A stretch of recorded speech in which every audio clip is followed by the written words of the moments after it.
Revolutionary talk for revolutionary times. Promoting peace, liberty, and prosperity around the clock. LibertyTalk.fm.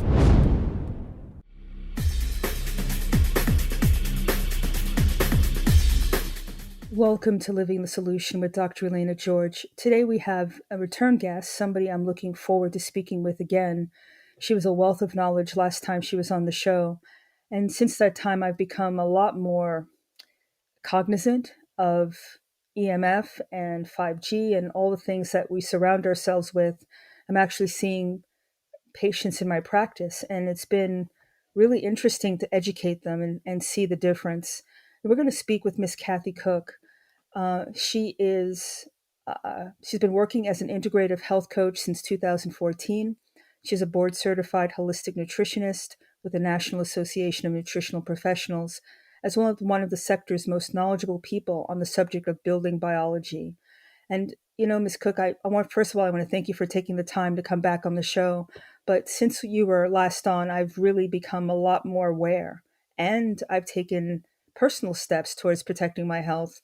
And I've been able to be actually a sounding board and a wealth of knowledge for my patients. So thank you, because you gave me tools I didn't even know that I could use.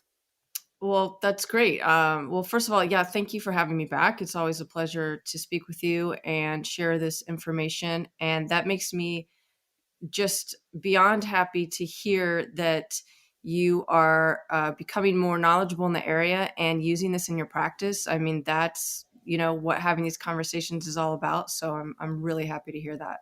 Well, good. I think we can take our next step forward, because this is something that affects everybody. I don't think I can't name anybody who's not affected in some way by it. People who work from home or on their computers all the time, office buildings who've like rewired, all sorts of things. And I've had patients with mold toxicity, and just clearing their environment from all of the wireless products and wireless toxins, I guess I can put it, they've really improved. So let's start from the beginning. How did you come to this? This is a very unique space, one that it's extremely important to understand. Yeah, well, like many people, I was having my own health challenges. And I had decades of just, these mysterious chronic symptoms that, of course, nobody could figure out. And it was about 2014, 2015 that I started to pay attention to the possibility of EMF and the environment in general, and questioning whether that could be a factor in my symptoms. And sure enough, when I did a little test by putting my phone in a drawer for a week and turning off my Wi-Fi, committing to not having any radio frequency for a week, I felt dramatically better within 2 days. And I saw a plethora of my symptoms clear up, including tinnitus, or severe ringing in my ear for that I had for 10 years, and it was literally gone in 2 days after not using a phone. My sleep dramatically improved. My anxiety cleared up. My energy was better. It was just so profound that I could not ignore it. And, to make a long story short, I just dove in and said, if I'm going to, continue to get better and help my clients with their health, because I was practicing as a nutritionist at the time, that I have to know the environmental piece of it. And so then I enrolled with the Building Biology Institute in 2017, and I've been practicing ever since. Well, I want to confirm and give another example of what you just described. I had a patient with tinnitus, and she was the side where the ringing was on was the side that she kept her phone at her bedside table. And I asked her to just turn that thing off, turn her router off. And I mean, came in pretty much really just anxiety ridden. And it was just such an awesome return visit when she said it's gone. I was like amazed. She was amazed. And it's something I ask all of my patients now. That's how important I feel that it is. Now, you're a nutritionist, so you really understand cellular biology and how the body works. I think you have a leg up when it comes to that compared to most physicians who we barely get taught that. What are some of the things that you find overall, is there something in our diets or the way what we choose to eat that makes us more sensitive to EMF? Well, that's a great question. You know, it actually goes a little deeper than diet when we're talking about what we would call precursors to why somebody may feel the electromagnetic fields more than someone else. And diet can play a role in the precursors, but the main ones that I see are fairly significant events in someone's life. So a trauma, that could be a physical trauma like a bump to the head, or concussions, brain traumas, TBIs. They certainly can cause someone to be sensitive. In fact, I know many people that have had just that, a literal bump to the head, and then overnight they became very, very sensitive. It could be an emotional trauma. So we all have emotional traumas and adverse childhood events that can cause us to become sensitive. It could be an infection like Lyme disease, SIBO, small intestinal bacterial overgrowth, or other kind of, viral, bacterial, parasitic infection. It could be an extreme exposure to EMF. Say you're a lineman or someone that's working in IT and you have exponentially higher exposures or a very high acute exposure to EMF. I even have a colleague who was struck by lightning and then he became highly sensitive. Um, let's see. There, of course, you mentioned mold. That is a huge precursor. I would say my most severely sensitive clients have had a mold exposure, a pretty dramatic mold exposure, and then they become sensitive after that. There's also chemical exposures. I have one client that used to own a carpet company, and he was invariably exposed to countless toxic chemicals from his profession, and then he became sensitive. So diet can play a role there, because if we are not eating to support our gut health, our inflammation, our brain health, our infections, all of these things, our sensitivities are going to only increase, given that we have these exposures. And then there's also the oxidative stress piece. If we're talking only to diet alone, we know that EMF affects us on a cellular level by causing oxidative stress. And so specifically what it does is it artificially opens our voltage gated calcium channels, which can allow a flood of calcium ions into the cell, which we don't actually want. We only want a little bit of calcium on the inside. When we get too much, we get this downstream effect of oxidative stress. So if we're not combating that with a diet rich in antioxidants, and minerals as well, specifically magnesium, then we're not combating the invariable exposure that most of us get on a daily basis. So that's kind of a long-winded answer to your question, as it's multifactorial, but all of these factors play a really important role. I think that was an excellent answer, not long-winded at all. And it's so complex, but it all comes down to energy and voltage. And I think I'm learning a lot more about how the cellular health, viability, longevity, all depends on how much energy it's able to harness, maintain. And I have a question about whether this is like supercharging it and making it become overreactive. But let you answer that when we come back from the break. So let's take our first break. You're living in the solution.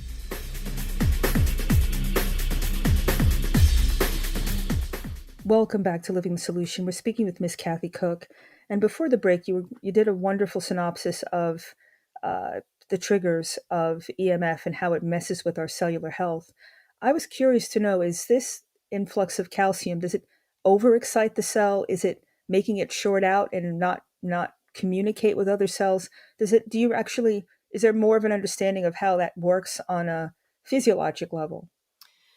Yeah, well, a lot of this work was done by Dr. Martin Paul, which, for anyone listening, I would strongly encourage you to look up his work, because he goes into much more depth on this. But it's basically that the extra calcium ions will produce peroxynitrite. And then the peroxynitrite can act to induce the oxidative stress, which there is some excitatory factor here because we know that calcium is an excitatory mineral and magnesium would be the opposite. And magnesium also helps to combat what am I trying to say? It works to regulate the voltage gated calcium channels as well.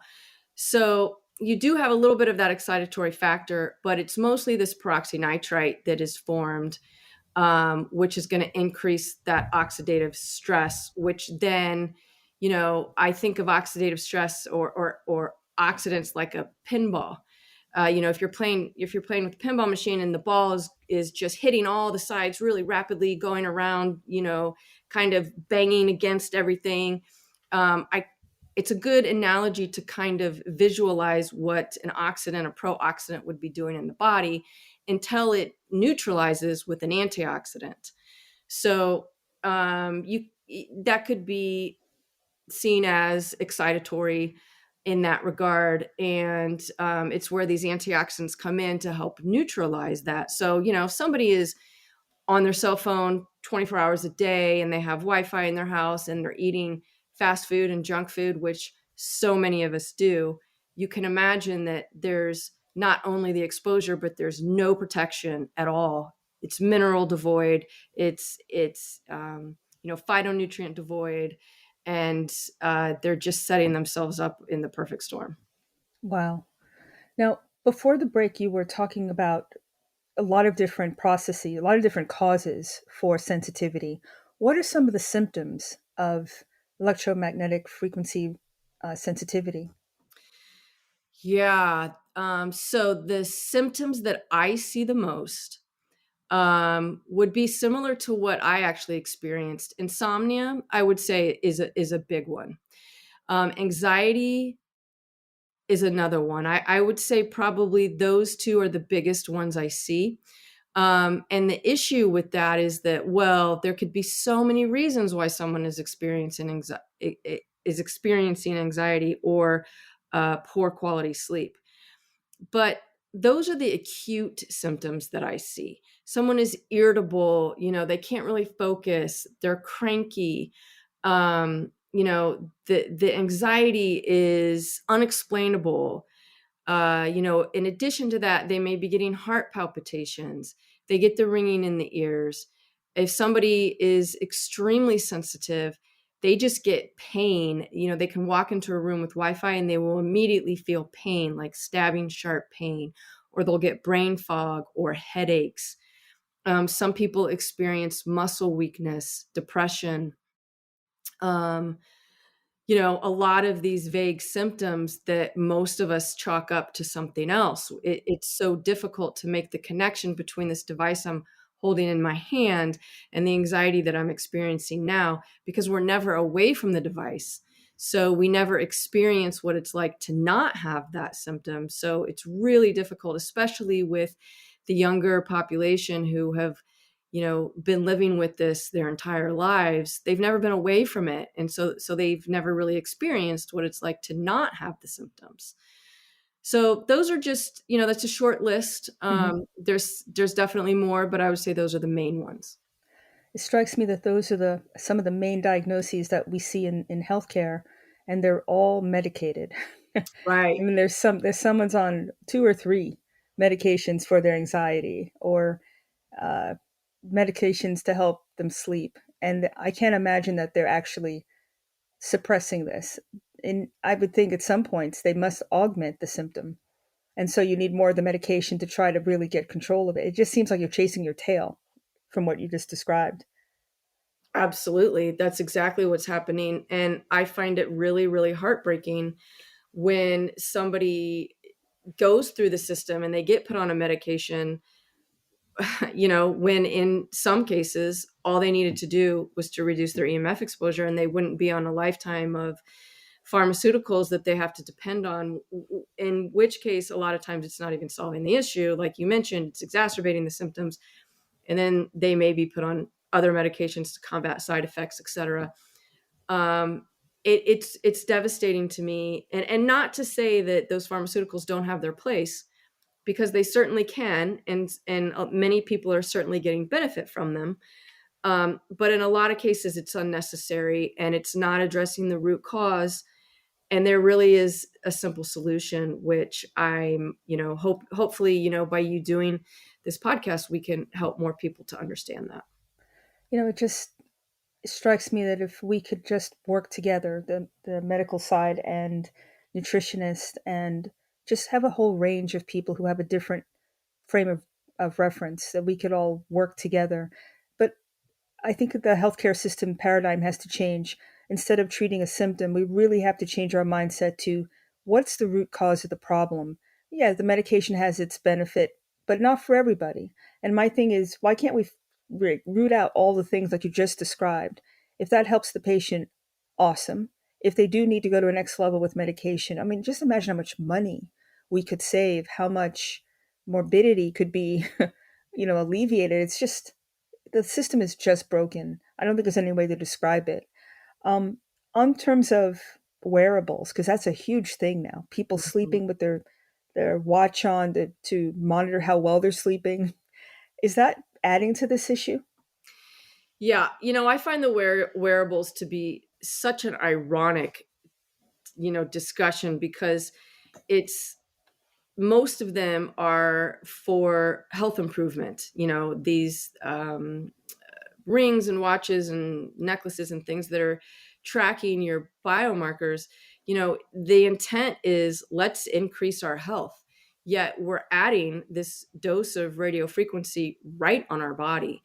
And it's just so frustrating to me, um, because it's completely unnecessary. And thankfully, there's at least one device, the Aura Ring, which is privy to this concern, and you can actually wear that and track your sleep, track your fitness markers, your heart rate variability, and you can keep it in airplane mode. So that's excellent. But the large majority of them, of course, don't have that option, Hmm. and I absolutely am very concerned about it. Because it's not only something that's near you, your phone is near you, but this device is on you, and people wear it 24/7. So I'm incredibly concerned about that, as well as these devices like beds. There's many beds now that will track your sleep. And when I test them in people's homes, they're extremely high in radio frequency. I will pick the signal up in the entire house, as well as magnetic and electric fields from the bed. And there these other devices. I mean, there are radio frequency, or quote unquote smart tampons, which horrifies me. That a woman is going to put a radio frequency device in her vaginal canal. I just it's almost laughable, because it's just so horrific. And there's posture devices too. So you can put a little device on your back that sends a signal to your phone when you slouch, so that you stand up straight, or you practice better posture, which the intent is good. But imagine that is sending the frequency directly through your heart, as close to your heart as you can get, to your phone. And I'm so nervous about the long-term effects of these wearables, and I do not recommend them in any cases. Wow. I mean, I didn't even think, really. I forgot about all those smart beds. Um, Hmm. imagine just you're lying, you're bathing yourself literally front and back with one of these. I had no idea you can pick the signal up through the house. That's amazing. Yeah. So I would think there's a possibility, if you're sensitive, your cardiac arrhythmias can happen, all sorts of things, because it's just such a it's not natural. Right. It's exactly right. These are electromagnetic signals that our bodies have not evolved with. So a lot of people like to say, critics like to question me, or question my colleagues about, well, the sun is a form of electromagnetic radiation. What are you worried about? And that is true. The sun is, and the earth has its own Schumann resonance, which is a magnetic field, and there's lightning. So we do have electromagnetic fields that are naturally occurring in the earth, but the ones that we're discussing are all non-native. Our bodies do not know how to handle the input. They are not frequencies that our body has evolved with, and our cells literally don't know what to do with it.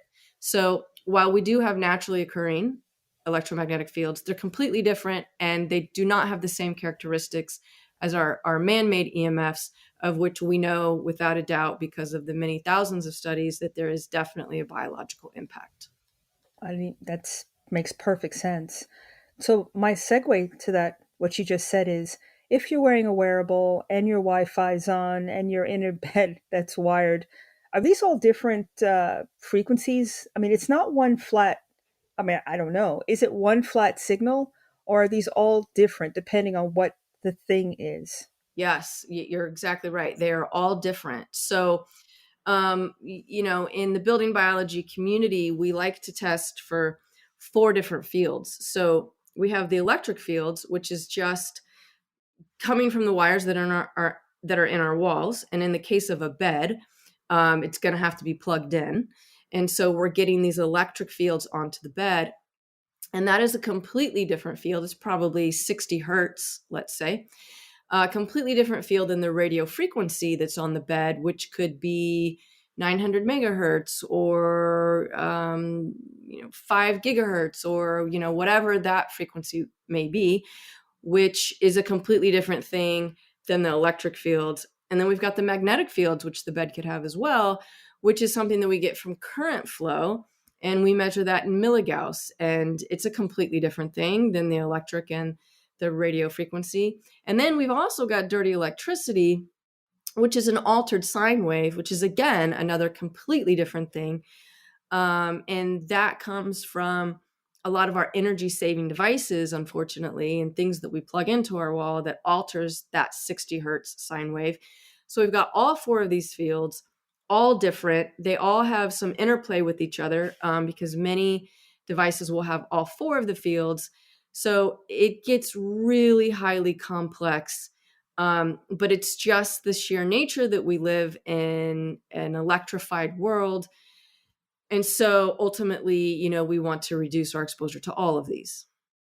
I think that's a great place to take our next break, because that was absolutely mouthful. I don't know how the body can actually jibe with all this stuff hitting it. So let's take our second break. You're living in the solution.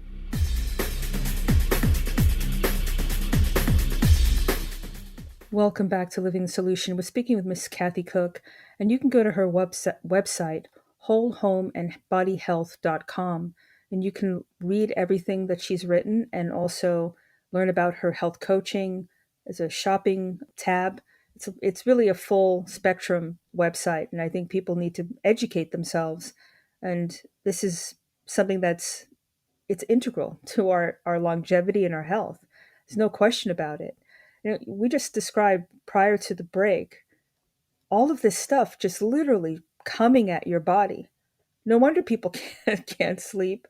So, we talked about the heart, but what about the brain? How does that get affected? That's a very sensitive organ, and it's electrical, just like the heart is. I mean, is that one of the reasons that we see so much, I wouldn't say, I don't know, damage, that's not quite the best way to put it, but confusion, anxiety, depression, these are real symptoms. Is it because the brain because the brain's being inundated by these energy waves that are hitting it? Yeah, I think so. I think it says a lot that so many people who have experienced a trauma to the nervous system have instantly become very sensitive to these fields. So I think that there's a lot going on there. It could be, a specific insult to the brain. It could be nervous system dysregulation. It could be both. Obviously they go hand in hand. And I think a lot of this depends on the person as well, because it's interesting to me that everyone experiences their symptoms differently. So, if somebody comes and punches you in the arm, everybody's going to feel pain in the arm. But when we're exposed to EMFs, some people can feel it in their brain. Some people will feel it in their heart. Some people will feel it in their muscles. It's really interesting how the symptoms are different. And of course, I think there's some genetic factors to that. And then just coming back to the precursors that somebody may have, where is our bucket overflowing? What is the system that's the weakest? That tends to be the system where we're going to feel the symptoms most acutely. But let's not forget that there's the long-term impacts too. So just like somebody could smoke, 2 packs a day for their entire life, and they may feel fine for several years until, they get emphysema or lung cancer or COPD or, whatever lung ailment it might be. So, I don't want to forget that in addition to the acute symptoms that someone may feel, somebody who may not feel anything does not mean that they're not impacted by this and that they may not be getting, a more chronic health condition like maybe Alzheimer's or Parkinson's or something that affects the nervous system, years down the road. Is there anything, or I'm thinking now about the electric cars and being bathed in that as you're driving. Should I be thinking about that in those terms? Is that something that is concerning? Yeah, absolutely. It is a concern. So I've tested several electric cars, and some of them test pretty well, and some of them don't. Some of the cars are actually shielded, and so, like a Tesla, for example, they take care to shield from some of the electric fields. I'm not saying that an Tesla is a good option, however, because there's so much more going on in the Teslas with the radio frequencies for the driverless systems and all of the connected radio frequencies in the car. Um, but not every electric car is going to be significantly worse than a gas-powered car, for example. I've tested a couple of Priuses, Toyota Priuses, which of course are hybrids. Um, but according to my meters, they tested really well, and they didn't actually have an increase in the electric or magnetic fields that I was expecting. However, other cars that I've tested, like a Chevy Volt, for example, did have very high levels. So it's not guaranteed that an electric car is going to be worse than a gas powered car, because a gas powered car has all kinds of electrical devices in it as well. But it is something that I think that we should be thinking about, and we should be testing, the next time we're buying a car. I think it's imperative to test it to make sure that you're not getting one that has an increase in any of these 4 fields, or that you can at least get one that's a little bit better than the others. So testing is key there. Got you. And what about the ones that have the Wi-Fi integrated? Yeah, I mean, I think it's a horrible idea. A lot of them will have Bluetooth, of which you can actually disable. Some of them do not. The newer the cars, I have found, the harder it is to turn off the Wi-Fi, turn off the hotspots, turn off the Bluetooth.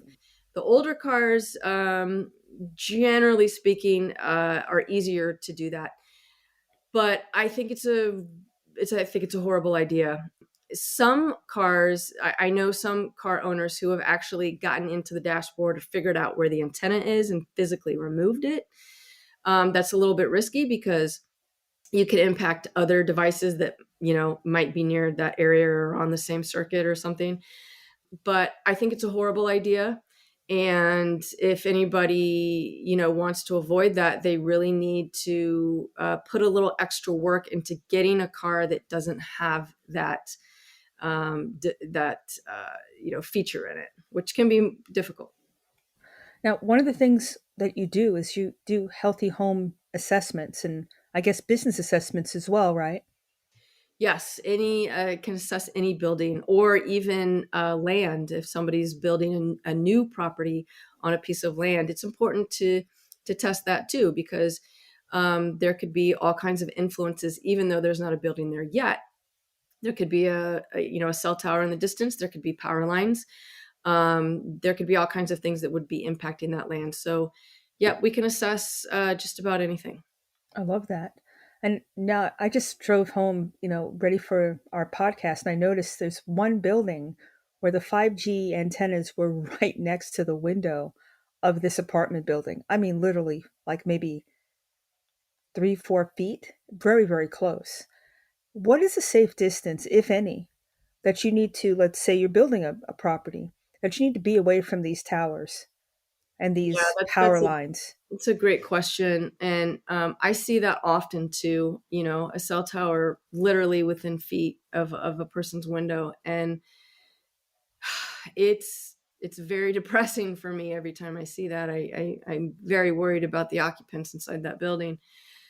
So, as far as the safe distance goes, there are so many variables to consider, and any of these devices are going to be different in their output, that we don't have a blanket statement for that. So, for example, you could have neighborhood distribution power lines, which usually aren't that much of a problem because they're balanced correctly and they're wired correctly, and we don't get extended fields off of them that penetrate into a person's home. But sometimes they do. Sometimes they have net current on them or high voltage that can impact a person's home, and we will never know without testing. So, same thing for power lines. They're all different. I could be up next to a really, high voltage or high tension power line that looks really ominous, and I don't get a large field off of it. And other times I do. And then when it comes to the radio frequency from cell towers, I live probably about a quarter mile from a cell tower, but I have very little impact inside my home from that tower because of all of the density in between my home and the tower itself. I've got multiple trees and buildings and homes in between me and that tower, so I'm not getting much of an impact. Conversely, I could test a home that's in the country with no neighbors around them, and sadly, I have tested multiple situations like this where the people specifically went to these remote, isolated areas to try and avoid these EMF issues. But because there's no density in between them and the nearest cell tower, which could be 2, 3 miles away, they're getting a much higher exposure because they're in a direct line of sight of that tower. So there's nothing to impede those radio frequencies in between their home and the tower. So there is no rule of thumb here. You always have to test to see what's going on in the specific area. Is there any, like, I understand totally, but that line of sight issue, can you, and does it go through concrete? Does it go through windows? Is there any way that you can shield your location, your your house from Yes. this? Yes, there's multiple ways to shield, and most building materials will have some reduction. Windows would be the weak point, but thankfully, most homes now, when you're building new, they're installing what we call low E glass or low emissivity glass, which is for energy efficiency because it will deflect some of the UV rays from the sun. That actually does a pretty good job of blocking radio frequency. So do aluminum window screens. Just like you said, concrete, stone, these will all block radio frequency to some degree. If there is, a stick frame building, which most of us have, that doesn't do a whole lot, but you can paint, you can shield with fabric, there's wallpaper, there's multiple different shielding materials now that you can use if you're in a situation where the radio frequency is a little too high.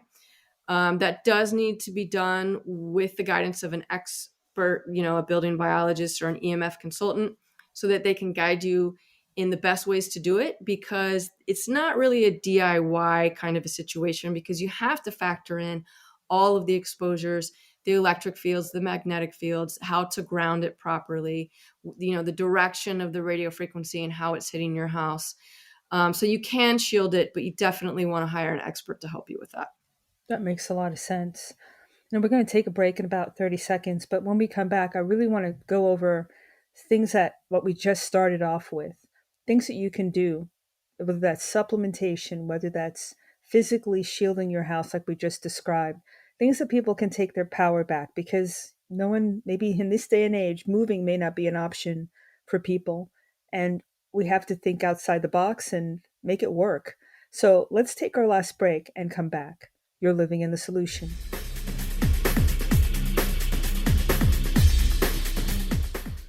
Welcome back to Living in Solution. Again, we're speaking with Miss Cathy Cooke, and again, her website is wholehomeandbodyhealth.com. People need to go there because it's a wealth of information.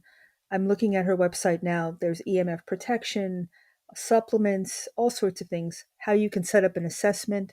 And that's my question. I know that you're not, I think you're in, is it Idaho?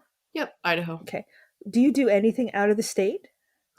Yes, I travel quite extensively, actually. Most of it in the West, but I've gone to countless different cities and states across the country doing assessments. There are many building biologists across the country. So oftentimes if somebody, it contacts me and they're, in Florida or something, or, somewhere really far away, I like to connect them with an expert that I trust highly and that I know personally.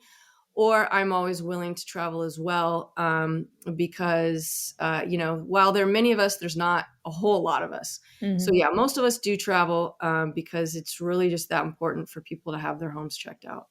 Got you. And you mentioned being able to measure what the EMF is.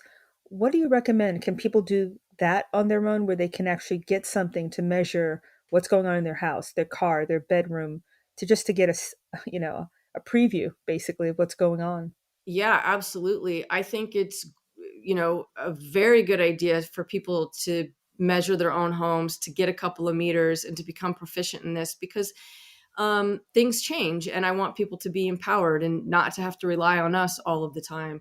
I will say, though, that there's a steep learning curve.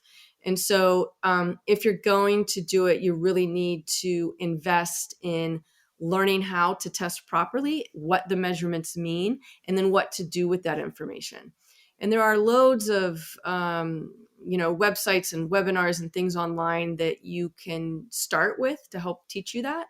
I've done several webinars teaching people how to test, which are online, which I would suggest. Or you can also hire a consultant like myself to help teach you how to do that testing, so that you can then learn, what does all of this information mean? And I do have some recommended meters on my website as well, if people want to check that out. So what about like your computer, your laptop? Is there something that people can, I know you can, I have like almost like a Faraday kind of bag for my laptop, but is that something that people should consider, literally shielding their electronics if they're not using their cell phone? Either turn it off completely, put it on airplane mode, or should they put it in one of these type of EMF protection bags? Yes, absolutely. So in building biology, we like to say that any reduction is worth achieving. So many times people will tell me, well, what difference does it make if I, shield my house? I turn my phone on and I'm getting 20 Wi-Fi signals from my neighbors. But what people need to understand is the inverse square law, which dictates that the closer we are to a certain device, the more of an exposure that we're getting. So what's inside your own home is by far the biggest exposure that you're getting. So your phone is a little bit deceiving in that its antenna is artificially sensitive. And even though it can pick up a signal from your neighbor's router, does not mean you're really getting that much exposure from it. What people really need to focus on is what's inside my home and how can I reduce what's inside my home? Because that is by far the biggest exposure. The biggest thing anyone can do right off the bat is to hardwire their internet so that they can turn off their Wi-Fi. And believe me when I say that in the many hundreds of assessments that I've done, this is almost always by far the biggest exposure that people are getting. And just by plugging their devices, you can plug in your phone, your laptop, your computer, your tablet. You can plug that in with an Ethernet cord. to your router. And I mean, you're going to drop your exposure dramatically. If there's only one thing that people do, it would be to hardwire their devices. And I do have an article I just posted on my website about exactly how to do that if anybody wants to check that out. Should you, is there a way to shield your router so that, you plugged in everything, everything's landline? Is there a way to also lower what your router is emitting itself? Yeah. So if you hardwire and you disable the Wi-Fi, Uh-huh. then there's nothing coming out of it. It's all Hmm. just going through the wire. So you don't actually need to shield the router if you're physically going to turn the Wi-Fi off, because now you're just sending the internet through the Ethernet cord. Oh, that's kind of neat. Okay, Yeah. got you. And for the dirty electricity, like coming through the actual sockets in the house, is there anything that people can do to minimize that? Yes. So one of the best things you can do is eliminate sources. So oftentimes, what I find to be some of the biggest sources are things that are just plugged into people's outlets. So, for example, I did an assessment a couple months ago where I plugged in my meters. I have an oscilloscope that I'm looking at the sine wave. I'm plugging that into the kitchen, and I saw one of the highest levels of EMI, electromagnetic interference, that I've ever seen. And I thought it was probably from their solar panels. So I was trying to do some mitigation, and I was walking around the house and said, first, let's unplug everything to make sure it's not an internal source. And sure enough, when I got to the kitchen counter and I unplugged the food saver that was just sitting there, they're vacuum sealers, Hmm. everything went away. It completely, all the dirty electricity went away. It was just from this food saver that was sitting on the counter. They very rarely used it, and it was plugged in. It was not even on. So just by unplugging that device, we brought it down to a safe level. Now you So said, I'm yeah, sorry, you so said something really interesting. It wasn't on, it was just plugged in and it was still giving off this right. type of, oh, wow. And that is so common. So what I recommend is people unplug the things that they're not using, because you might not know if it's contributing or not. And especially these devices that people rarely use, just keep things unplugged. If you've got an entertainment center with a stereo and a TV and a, gaming system and all these things, put all of that onto a power strip. And then all you have to do is hit the power strip off, and then all of those devices go quiet. And then if you are going to use it, you can turn it on while you use it. But there's no sense in continuing to get exposed to these things constantly just because it's plugged in. So just keep things on power strips, make it really simple for yourself, keep everything unplugged that you're not using, and you're going to reduce your exposure just by doing that. And you'll reduce your utility bill as well, because you are getting charged, you're paying for that power to be plugged in, even though it's not on. That's amazing. And, actually, I'm curious, how far does that, I mean, the meter that you used, were you right on top of it, or it was emanating through the house? Right. So how the dirty electricity works is that there can be a point source like that food saver in that example. But what it does is it goes back to the panel, the breaker panel. So in um, the basic theory of electricity is we send the power out on a hot wire to a circuit, and then it goes back to the panel on the neutral wire. And because everything is connected in that panel, what's happening on one wire somewhere in the house is coming back to that panel and then connecting with every other wire in the house. So where you have a device, it could be plugged in, multiple rooms away, but it will impact every part of the house because every wire is connected back at the main panel. So that makes it a little tricky when you've got a point source, plugged in one location. That's why if you unplug it, then you're quieting the entire rest of the house from that source as well. Wow, I didn't have any idea, but that's really interesting. Mhm. Now, let's move to the medical side just a little bit.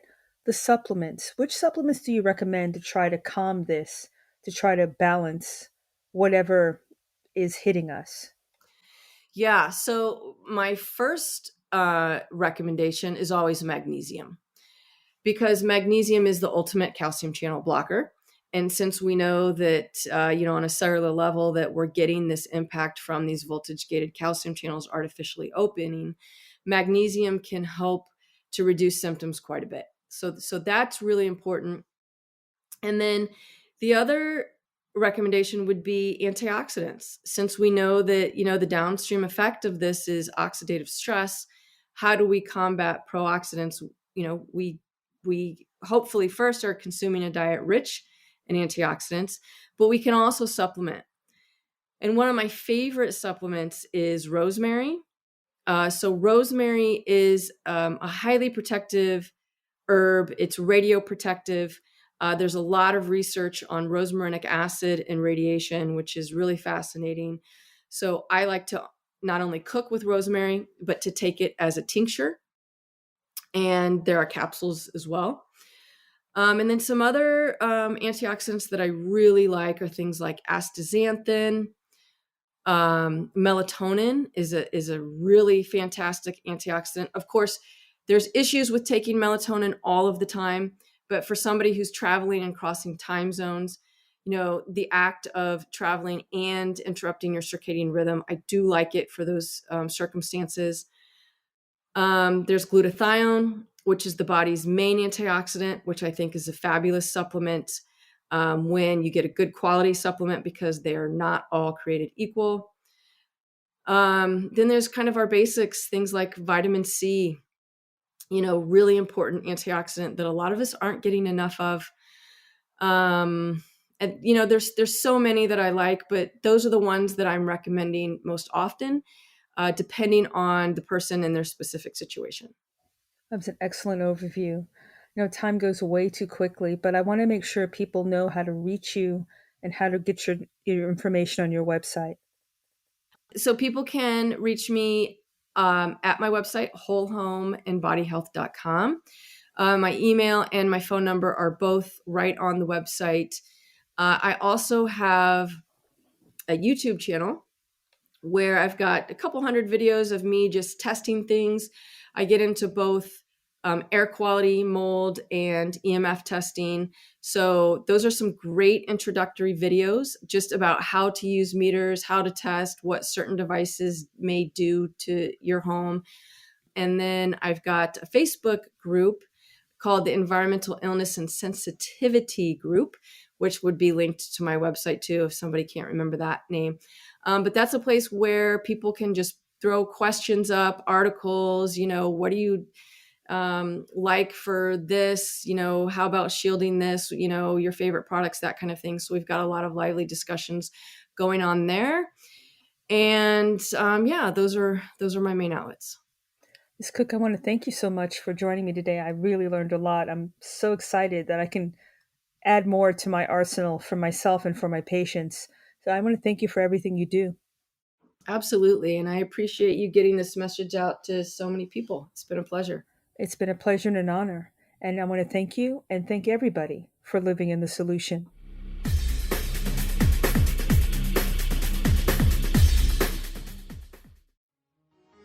Revolutionary talk for revolutionary times.